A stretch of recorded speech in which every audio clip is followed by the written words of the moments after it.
Well, everybody, I'm getting ready to head out on another cruise. Yes, at the time of me filming and recording this episode, I have about a week left and I am getting ready to board another cruise. And I thought it would be a great time to talk to you about planning your cruise vacation and what tips and tricks that I have for you that I can share with you that will help you make the most of your trip at sea, because boy, are they lots of fun, cruise vacations. So get ready, because this episode of the Strength, Yoga, and Freedom podcast starts right now.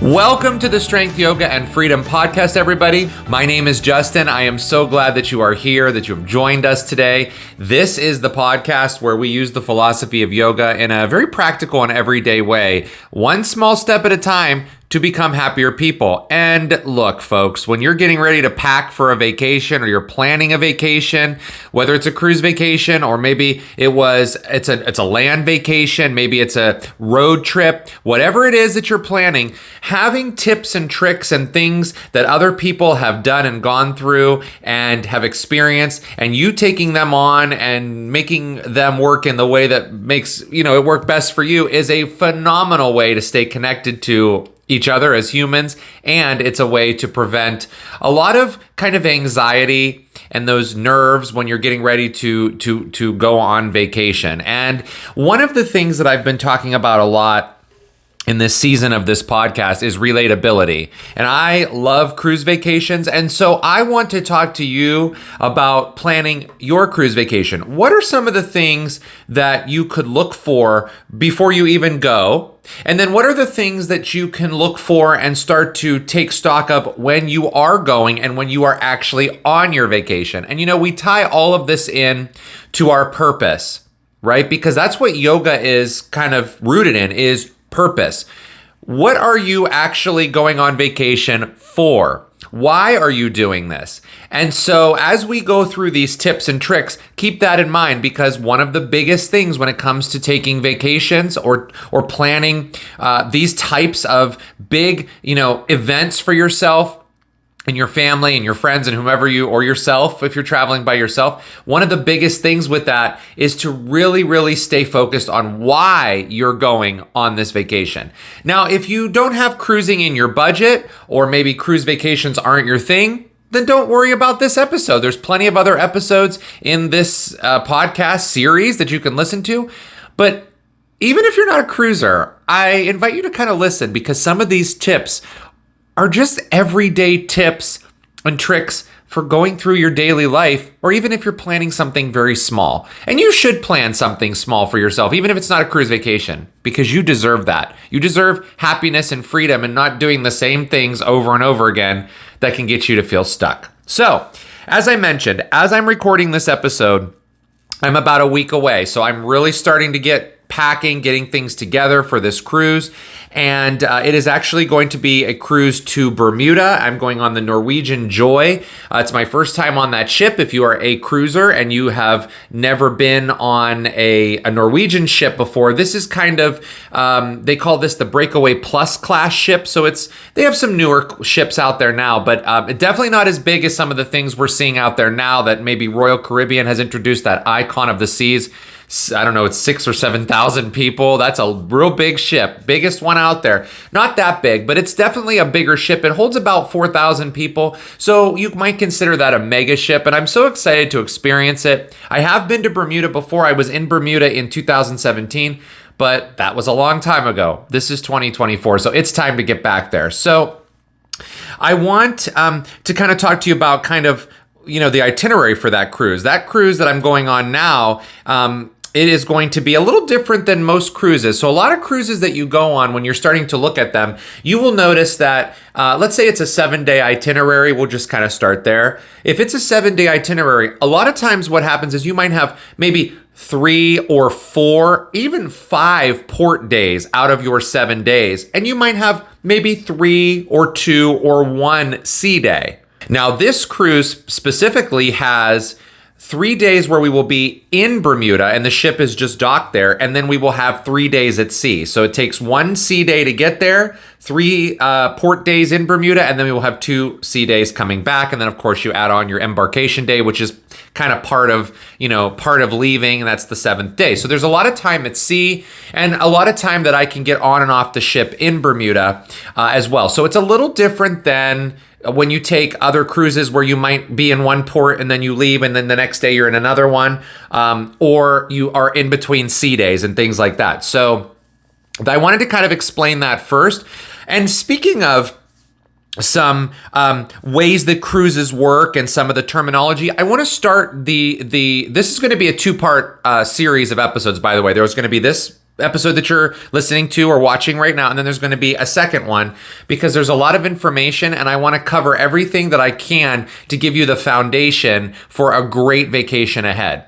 And what I want to do is start with some cruise terminology, because when we start with cruise terminology, we begin to look at the foundation. And again, we look, how are you relating this to yoga? We always start from the ground up. Rooting down, rising up. So that's what we're going to do when we're planning a vacation. And if we don't know what to do for a cruise vacation, we need to start with some basic cruise terminology. So let's get started. First, let's talk about some ship terminology. So number 1, your first cruise terminology category is ship terminology. So let's start there. First of all, when you're planning your cruise vacation, we need to start with understanding how do we talk about the ship. So there is forward. You're going to hear that referred to often. Forward. Forward is the front of the ship, obviously. It could also be referred to as the bow. If you are forward, the bow of the ship is in the front. Some cruises open the bow up for you to do some additional viewing. If you're in Alaska, that may happen to you and for you. So you have forward. Then you have aft, which is the back of the ship or the rear or the stern of the ship. You may also hear it referred to as that. Then, of course, we have midship, and midship is the middle of the ship. And then if we're talking about sides of the ship, we have port, which is the left side of the ship, and starboard, which is the right side of the ship. Port, it's an easy way to remember port versus starboard. If you don't remember which one's the left and which one's the right when you're facing forward, you remember that the word port has 4 letters in it, and so does the word left, L-E-F-T, P-O-R-T. So you remember left is port, and then the right is starboard. Now, these are important because of a couple things. One, when you're on the cruise, you will hear the cruise staff, the cruise director, the captain, or other staff members say, oh, it's forward, or it's aft, or it's midship, or there's midship elevators, aft elevators, forward elevators. So you need to know those terms. And the other thing is, when you're getting ready to pick your stateroom, you need to know, where is your stateroom? Is it forward? Is it aft? Is it midship? Do you like a little less rocking? And again, these ships have stabilizers, these modern cruise ships, which is what we're all cruising on now, modern cruise ships. Even if they're older, they've been refurbished, but they have really, really strong stabilizers. So you are going to feel rocking, but less rocking for sleeping. Midship would be the best. And some people like to be in the aft, and they get aft rooms so they can see out of the back of the ship where the wake is, which is that trail that's left behind. You've probably seen that on all kinds of videos before, or if you've been on a cruise, you've seen the wake, which is the trail of water, the white cap water that starts to push out of the rear, the aft of the ship. So when you're picking your cabin, make sure you're careful about where are you going forward, are you going aft, are you going to go midship. Now, let's talk about what happens up at the cruise terminal. So this is number 2. What's the cruise terminal? Well, the cruise terminal, this is where you are going to go. You're going to go to the cruise terminal to board your cruise, and you're going to do that on embarkation day. That is where the cruise begins. Most often with the cruise terminal, you are going to be assigned a time to arrive at the cruise terminal when you do your online check-in. Now, this happens because it will be a good way to control crowds. Because again, as I mentioned before, with these big ships, thousands and thousands of people. They don't want everybody getting there, at 8 o'clock in the morning or 10 o'clock in the morning, causing major security backups and backups with traffic and all other things. So they assign these times, and you want to stay within the window of time to arrive at the cruise terminal, because if you come too early, the cruise line may turn you away and say, come back when it is your time. That may happen to you. When you get to the cruise terminal, also, you are going to be met with folks who are called porters. And they're named porters, called porters, because they are the ones who are going to take your luggage, and they're going to get it onto the ship for you, and then it will arrive at your cabin later in the day. So you are going to see porters, and you are welcome to leave your bags that you want to check with them. And it is customary to leave a tip. I generally tip about $4 or $5 per bag. That's how I tip. Again, tipping is kind of however you'd want to do it when it comes to that is concerned. But that's kind of what I do. And normally I only check one bag, sometimes two, depending on, what else is going on. But I check one bag, and then I keep one to carry onto the ship with me. And we're going to talk more about luggage in a little bit. So the thing that you want to remember is that cruise terminal is going to be that hub, that place you're going at your home port, the city you're going to leave from. You're going to the cruise terminal, so it's important. And the cruise terminal too is kind of like an airport. It feels airport-ish. When you get there, you're going to go through a security process. It's not like the airport where you put your arms up and you have to do like a full body scan situation. A lot of the cruise lines have metal detectors that you go through, and your bag goes through an x-ray machine.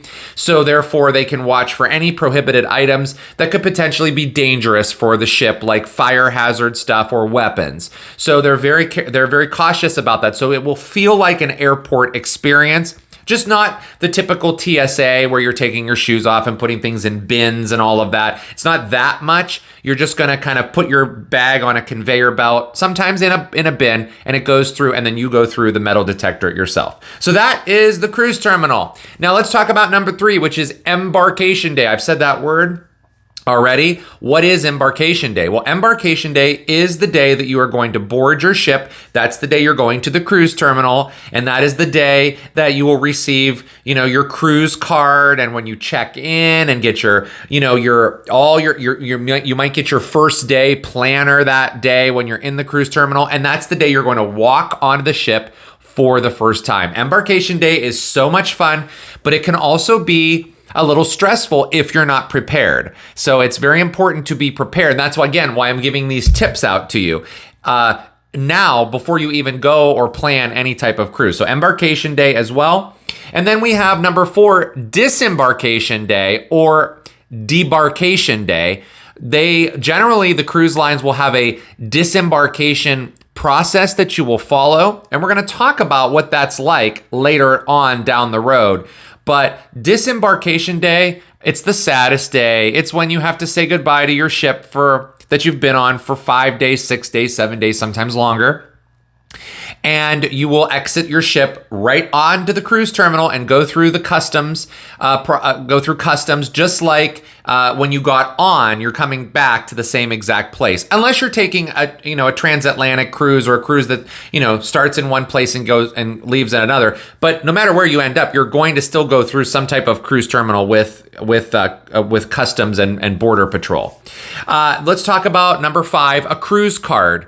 Cruise cards are the cards that you get when you are checking in. I do have a cruise card here. This is a cruise card. They just look like a little credit card, and they slide into your door, or you might have to tap it against your door to get into your stateroom. Some staterooms have like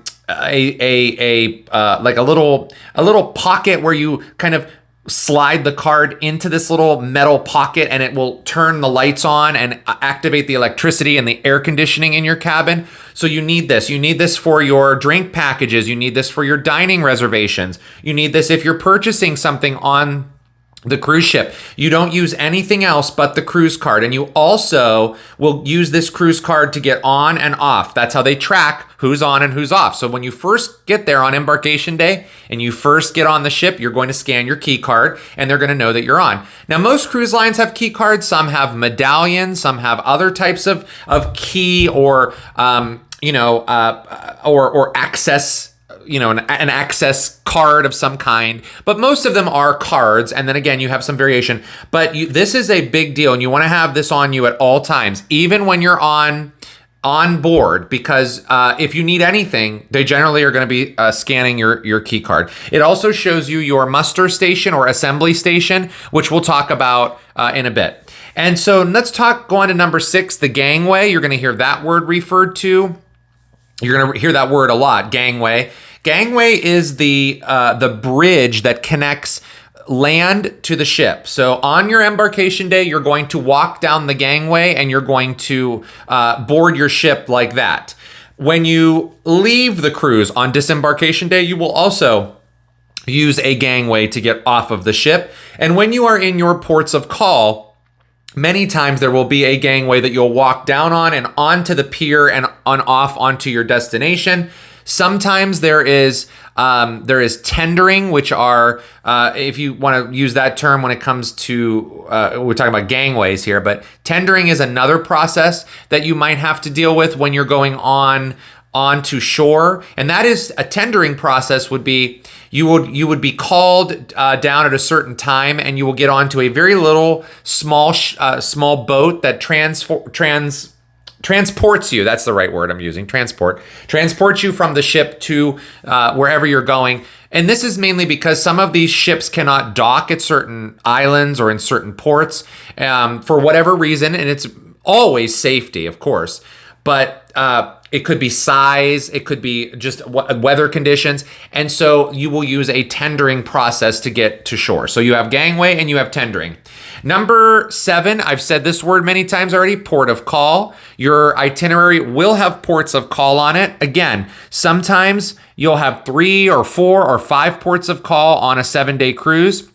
For the one I'm going on soon, it's only 1 port of call. So there could be a few, there could be a lot, but that's a port of call. Number 8, when you're not in port, you're at sea. And then number 8 is sea days. So a sea day, you're going to hear that term a lot. A sea day is a day where you are just cruising in the open waters. There's no getting off. There's no land that you're going to be visiting that day. You're going from one place to the next. And so you're on a sea day.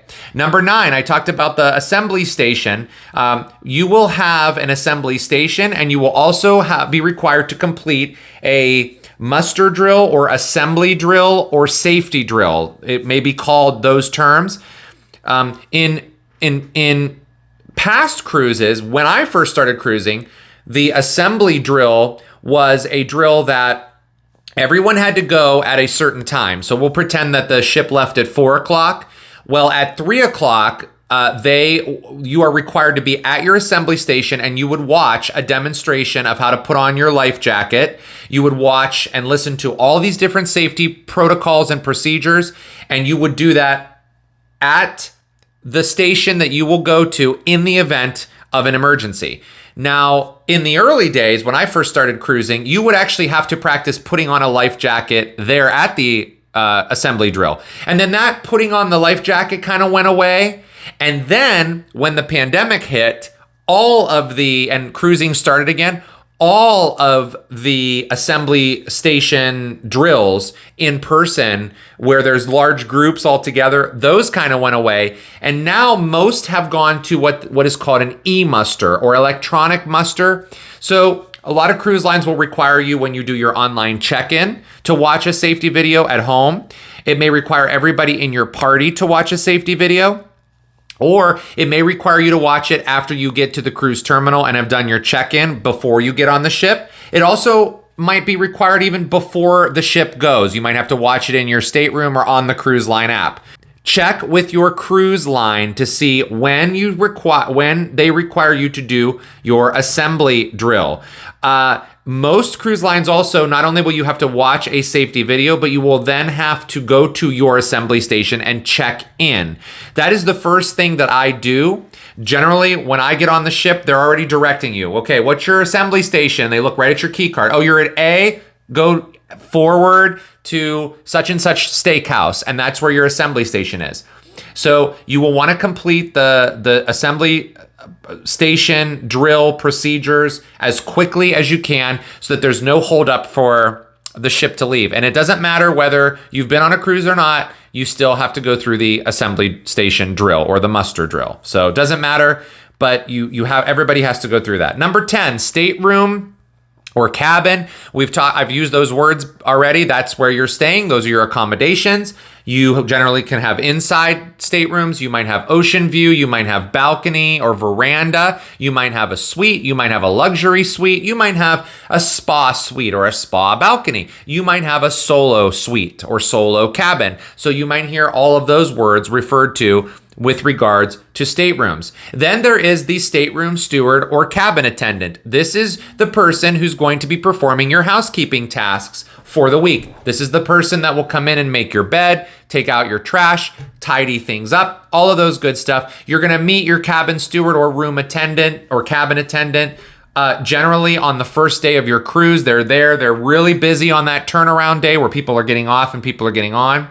So you'll generally meet your cabin steward that day. It's always a good idea to introduce yourself.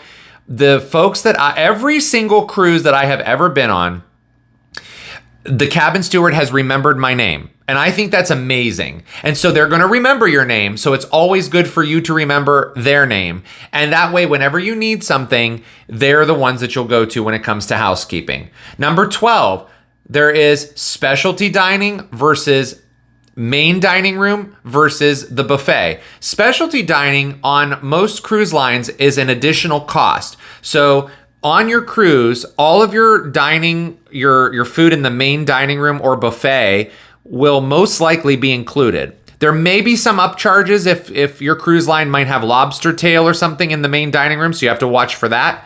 But for the majority of the food in the main dining rooms and buffet, it is all complimentary.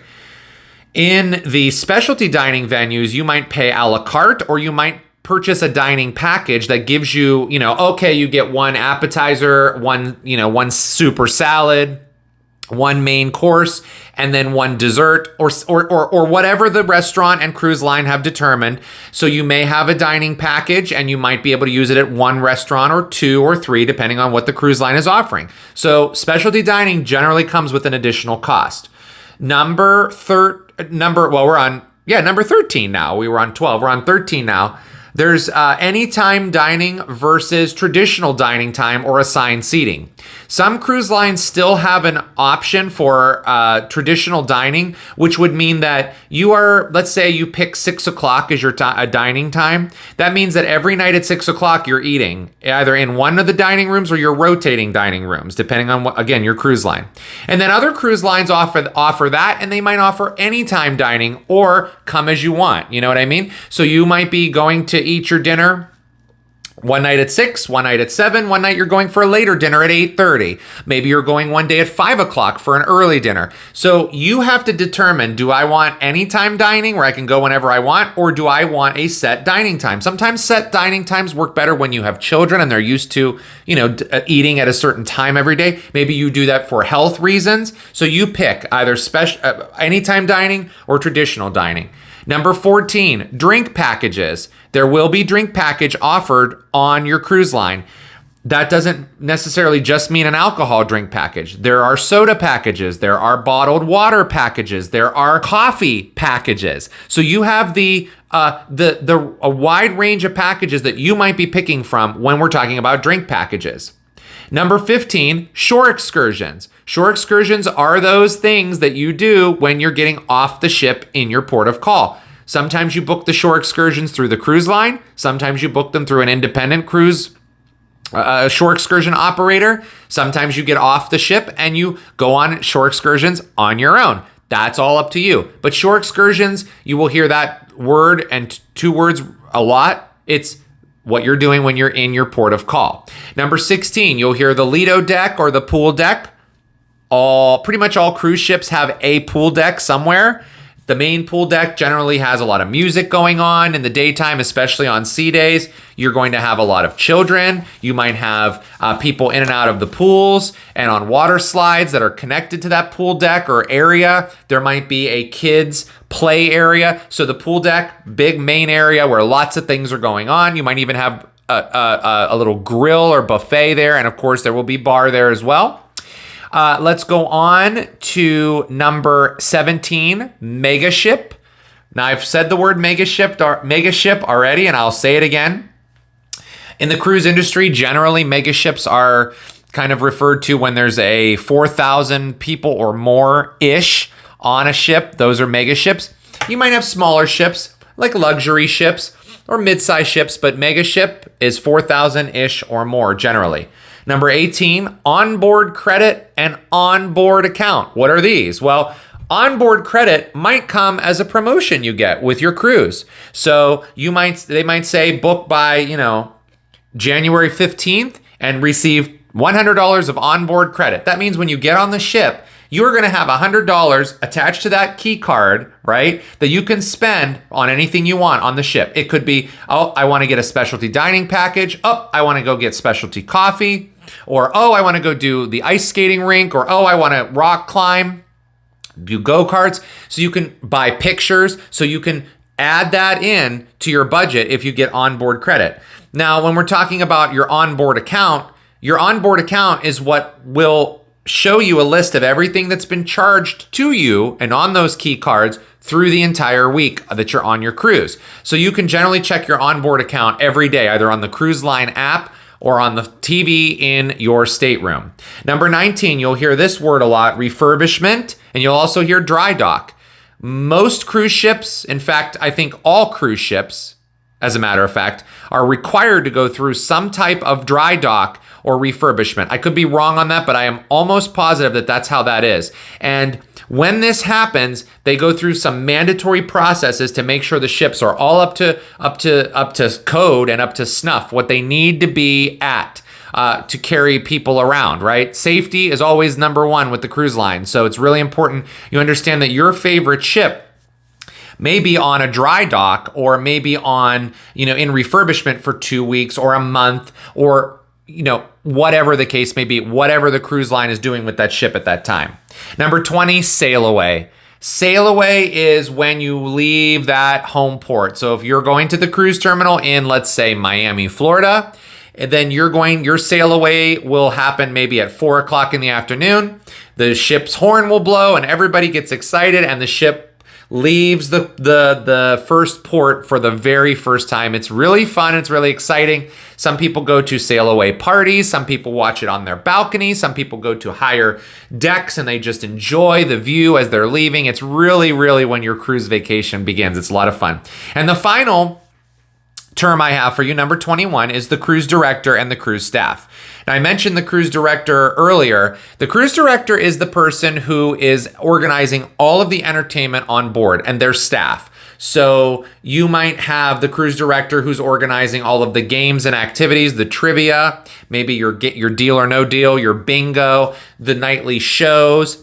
They're going to keep you informed. They might make announcements throughout the day saying in a couple hours, here's some fun things coming up for you this afternoon, and then they'll go over a list of things. The cruise director is also the person you might see before or after the nightly entertainment, talking about what's going on the ship. So the cruise director will be a big part of your cruise, if not specifically because you may not meet them in person, but you may see them and they're there, right, organizing everything. So it's not like you have a one-on-one relationship with them. However, they're around and they're working hard with the entertainment staff. So now that we got a lot of the basic terminology kind of under our belt, let's start talking about some tips, some tricks, some must-dos, some must-haves, and some don'ts as well when we're talking about planning the cruise. So let's get into this planning the cruise. The first thing we want to talk about when we're planning our cruise is to really look at the 5 big details that are going to help you make up your mind. So this is what I do when I'm getting ready to plan my cruise. I usually have 5 things that I have in mind. Number 1, where is the cruise going? So when it comes to where is the cruise going, is there somewhere I want to go that's on my bucket list? Now, here's an example. I'm going on a cruise to Alaska later on this year. And so when I was selecting a cruise to take later on in the year, I wanted to go somewhere that I have never been before and that was a bucket list item. That is Alaska for me. So that was a part of my decision. If you are someone who wants to go to warm weather, you might be going to the Caribbean or the Bahamas and you want to take one of those cruises. You might be wanting to go to the Mediterranean and see more of that end of the world over there. Maybe you want to take a transatlantic cruise. Maybe you want to take a Panama Canal cruise.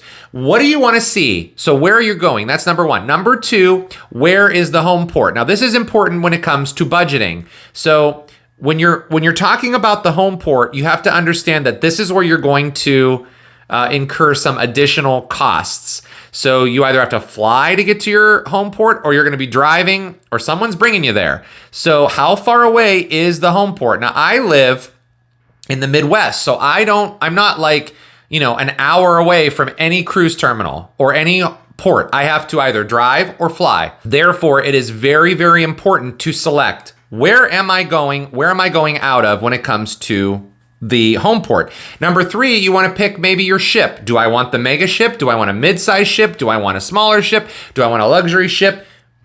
First, decide where are you going to go? Where's your home port? What kind of ship are you going on? And then number four, how long do you want to be gone for? How long can you be gone for? Can you go for a weekend, maybe 3 or 4 days? Do you want to go for maybe 5 or 6? Do you want to go for a week, 7 days? Most cruises, majority are 7 days, but there are some that go 9. Some that go 14, some that go 21. So you decide, how does it fit with your work? How does it fit with your budget? How does it fit with your home and your family life? And finally, the value. What are you getting for what you're paying?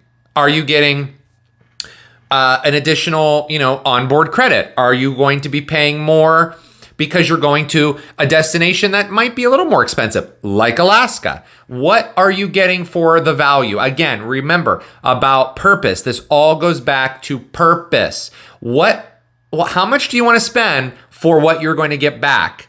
So those are the big 5 when it comes to planning. Like, okay, so let's start deciding. Where do I want to go? How long do I want to be gone for? Where's the home port? What kind of ship? And what am I willing to pay? Now, let's talk about the cruise fare. Number 2, when it comes to planning things. So first, you've kind of gotten all that out of the way. Now we're going to talk about the cruise fare. So what is included with your cruise fare and what's not? Well, most companies, cruise lines are charging you a cruise fare, which is what you generally see when you're on their website. It might say, $1,400 per person.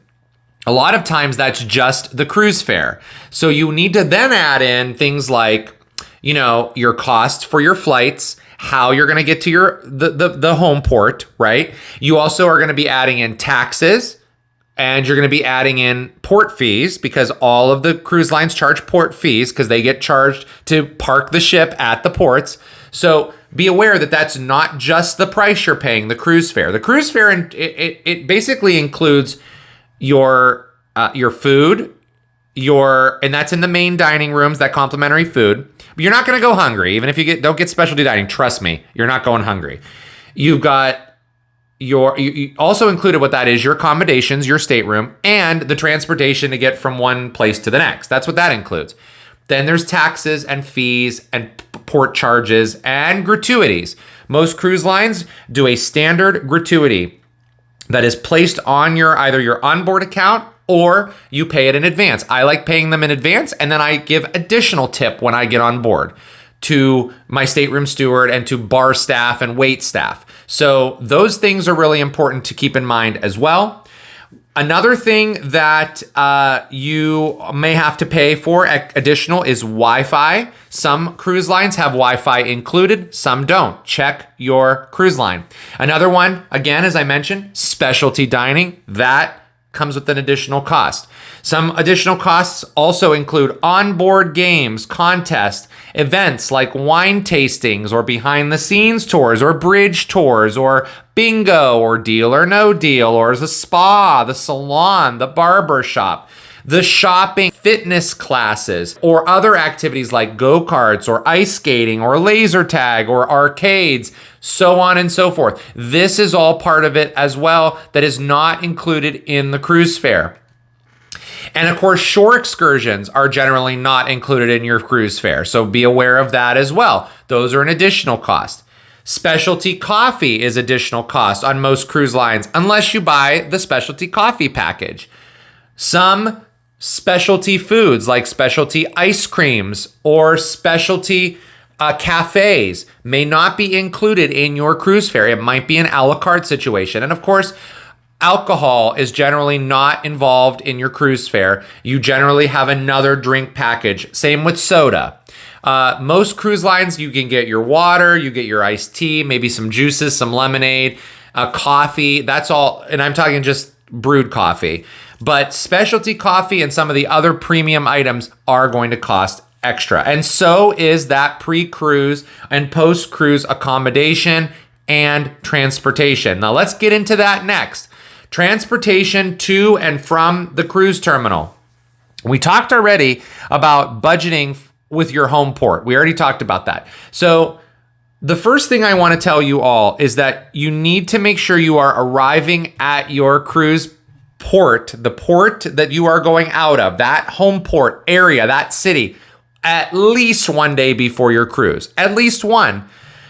The reason you're doing this is because if you think that going out early on a flight or driving is not going to result in a delay and that the cruise, the ship is going to wait for you, not going to happen. So it's always good to get in the night before, because generally you want to be within at least 1 or 2 hours away from your ship the day you're leaving. So if you go now, for example, you can use Florida as an example. A lot of cruises I've flown into and stayed in Fort Lauderdale, and I have been I've had to go to Miami to actually, that's where I depart. That's where the cruise terminal is and where I'm going to be departing from. From Fort Lauderdale to Miami, it might be only 35, 40, 45 minute drive. So I'm not going to risk having a really difficult situation if I'm already there.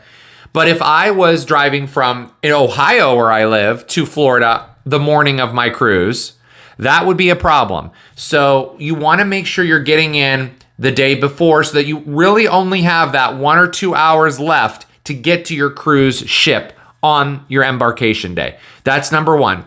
And number two, make sure you're getting your rest. It's really nice to get rest the day before. So if you have a long flight, maybe you are going overseas and you're going to be taking an overseas cruise, or you're going from one side of the country to another, or you're traveling from Canada to Florida or something that's far. What you really want to be cautious of and careful of and remember is once you get past that first travel day and now you're in your home port or near it, you can get some freaking rest. Embarkation day is busy. There's a lot going on. You're going to have to get on board. You're going to have to do a lot of things. You're going to have to go through the security. You're going to be, okay, so it's a lot of things going on embarkation day. And it is fun, but you want to get your rest. It's really important to get that rest. So important. So that's why you really want to get in the day before. So if your cruise leaves on a Saturday, be sure you're in on Friday.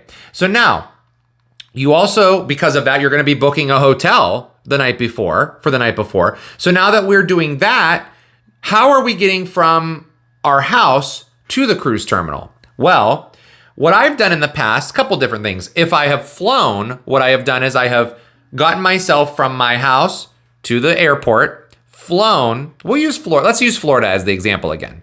So let's say I'm going out of Columbus or Cleveland, Ohio. And I get to the airport, maybe someone drops me off, maybe I park my car there and I fly into Fort Lauderdale. Now I have to get from Fort Lauderdale to the Miami cruise terminal. What do? Well, what I've done in the past is I've either rented a car. So when I get off my plane, I get into a rental car and I drive it to my hotel. I spend the night. Then the next day I get in my rental car. I drive it to the rental car return, whether it's at an airport or at a local branch, wherever you're renting your car from.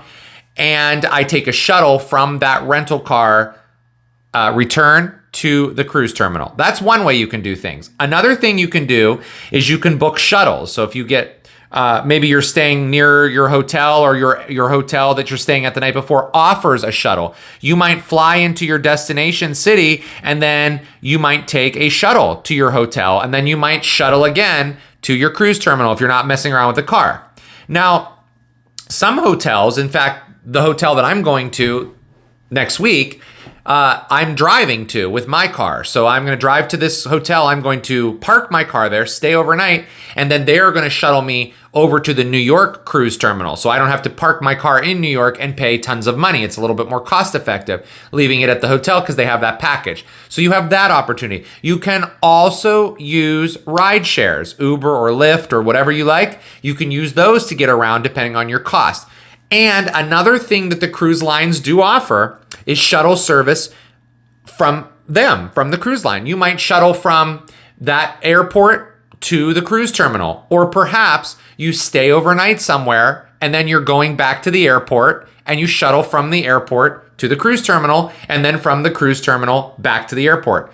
Generally, most people use those airport transfers coming back specifically because most of the time, unless you're doing a post cruise hotel stay, or perhaps you're staying over, you're going to another destination. A lot of times people are going off the cruise ship and heading to the airport because they're flying home or flying to another destination. That's a great place and option to use the cruise line shuttles.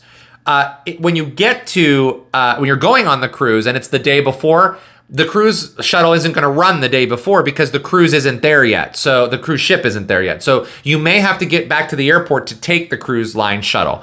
You have to work that all through the logistics, but really it's all a matter of how are you getting from your home to the cruise line, to the cruise ship, right? Do you have to fly? Are you doing transfers? What are you doing? So you have to have all of that in mind as well. So now we've talked about all the initial planning, the cost, the terms, what to do in pre-cruise, post-cruise, because when you disembark, everybody, you're doing the same thing in reverse, as I mentioned. When you get off that ship, you're finding your way back to your airport or finding your way back to get your car, and you're going back in reverse. So that's what you're doing. Now that we've talked about all this, in the next episode, we are going to talk about all the things that you can do to make the actual vacation itself run really smooth. I have so many great tips, things that you can pack, things that you can bring with you in your carry-on, things that you want to do when you do your online check-in. I have tons of tips for you. That's on the next episode. So I will see you all there where we will pick this up very soon. See you then.